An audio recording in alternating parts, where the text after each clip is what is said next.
Biro ng Tadhana, Part 2. Gracias, iha.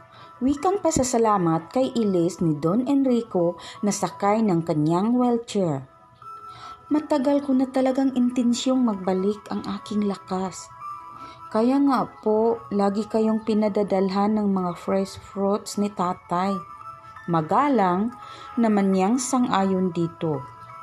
Mas marami raw pong nagagamot ang mga natural na pagkain. Yes, iha. Marami pa kasi akong dapat arigluhin bago ako mamatay. Nasa sala sila at naroon din si Perico.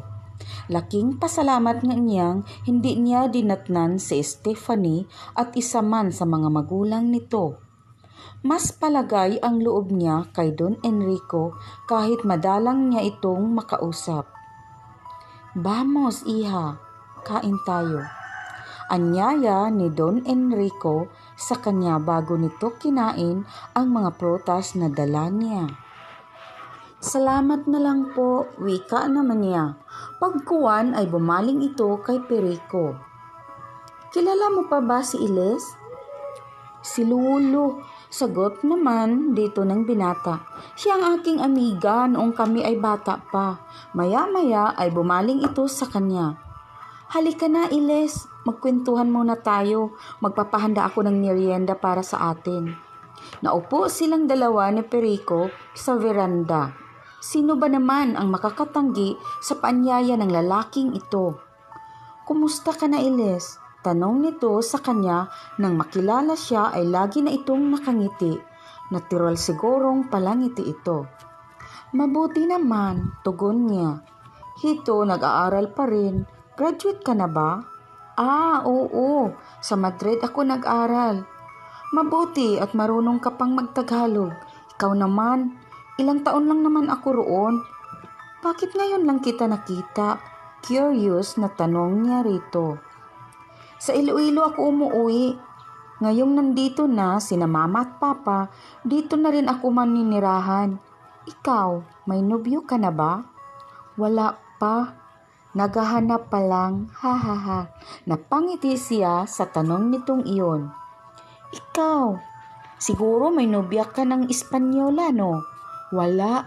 Pilipina pa rin ang gusto ko. Siyempre, waring iniduyan ang kanyang puso. Hindi niya maunawaan. Iba talaga ito kaysa kapatid nitong si Stephanie.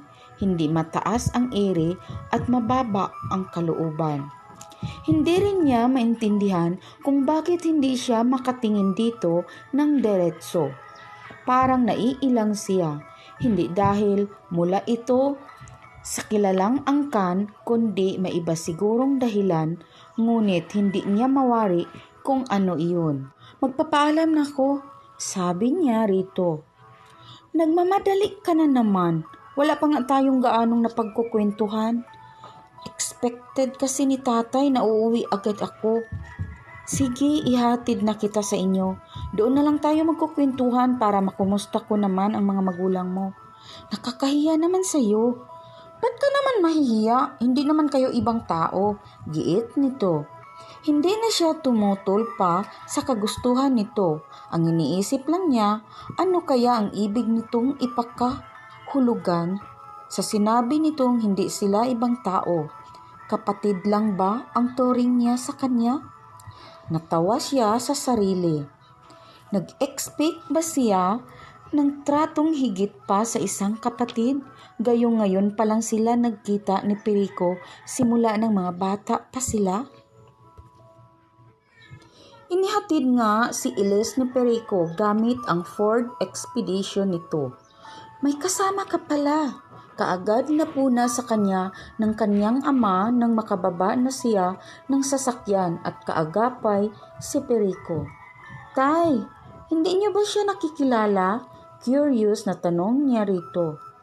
Lumapit naman si Perico sa kanyang ama at nagmano rito. Mano po tatay. Anito? Pasensya ka na, iho. Hindi kita matandaan. Anang kanyang ama. Tay naman, siya si Perico. Pakilala niya. Yung batang mahilig umakyat sa mga puno natin noon. Perico?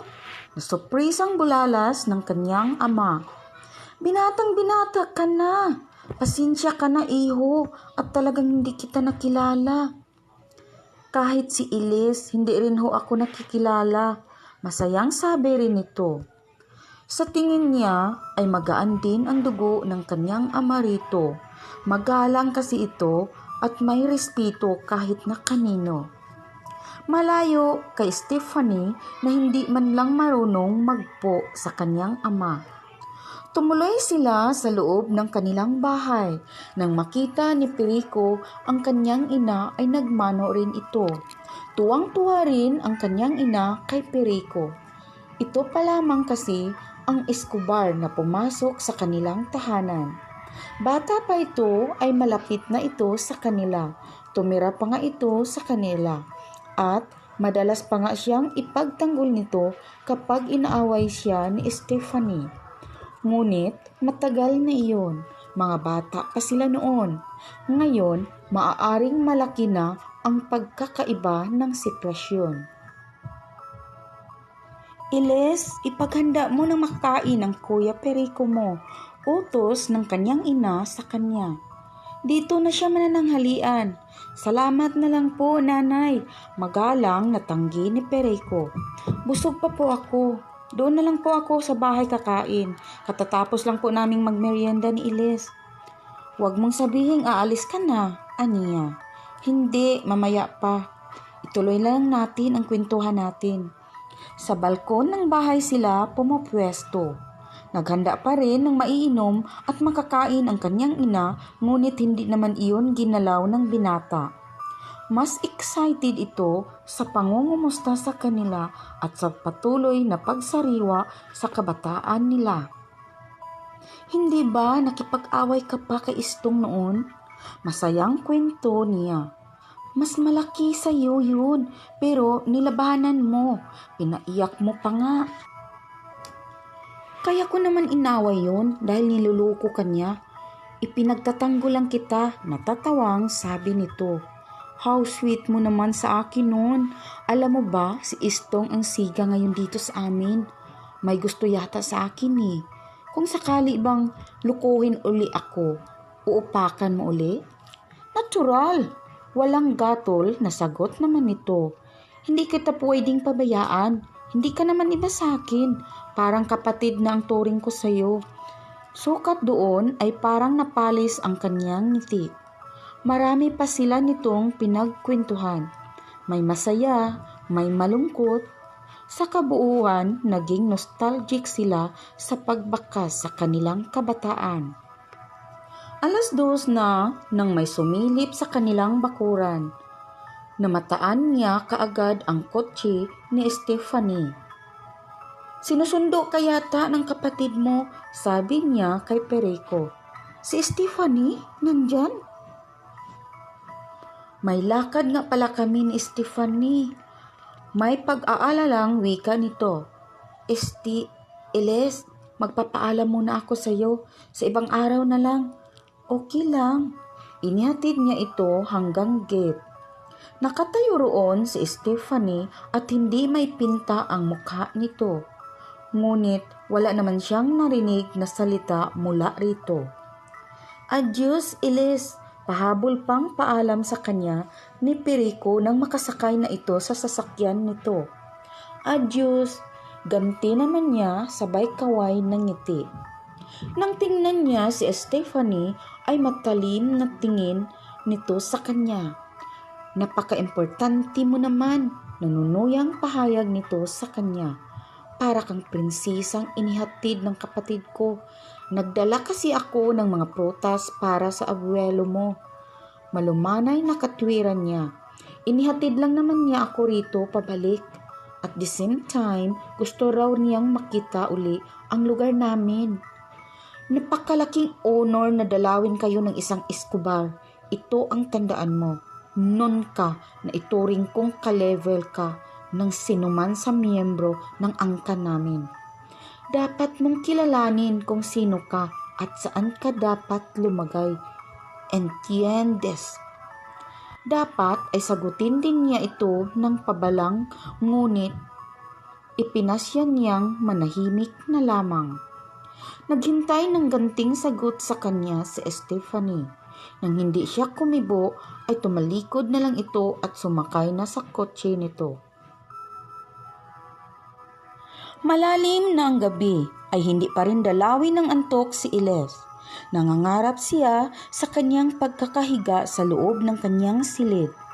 Hindi pa rin mawaglit sa kanya ang masayang pagkikita nila ni Perico. Hindi talaga niya inaasahang ang isang patpating bata ay magiging isang napakakisig na binata. At hindi rin niya inaasahang ang lalaki sa kanyang panaginip na nagbigay ng malalim na impresyon sa kanya ay kamukha ni Perico. Si Perico nga kaya iyon? At anong klaseng kaba ang nararamdaman niya kapag magkaharap na silang magkausap sila nito? Anong hiwaga mayroon ang mga mata nito at hindi siya makatitig dito? Hiwagang gustong sumakop sa buo niyang pagkatao at kaluluwa. Damdaming mahirap ipaliwanag, ngunit batid niyang simple lamang iyon. May malalim siyang atraksyon kay Perico. Magaan din daw ang loob sa kanya ni Perico bilang kapatid. At ang matapubring si Stephanie magiging kontrabida pa yata sa nanunumbalik na paglalapit nila ng binata. Mga ka-lovely, hintayin niyo po ang part 3 sa kwentong ito na magpapaantig sa inyong mga puso. Huwag kalimutang mag-like, share, comment sa ating video at huwag kalimutang mag-subscribe at pakiclick ng bell para ma-notify kayo sa mga bago nating upload. Sa mga gustong magpa-shoutout, mag-iwan lamang kayo ng comment sa comment section. At sa mga nais magpadala ng sariling kwento, pwede ninyo itong ipadala sa aking email linlove7@gmail.com o di kaya sa aking FB Lovely ko. Maraming salamat sa inyong panunood. Hanggang sa muli, ito ang inyong Ate Lovely. God bless and more power.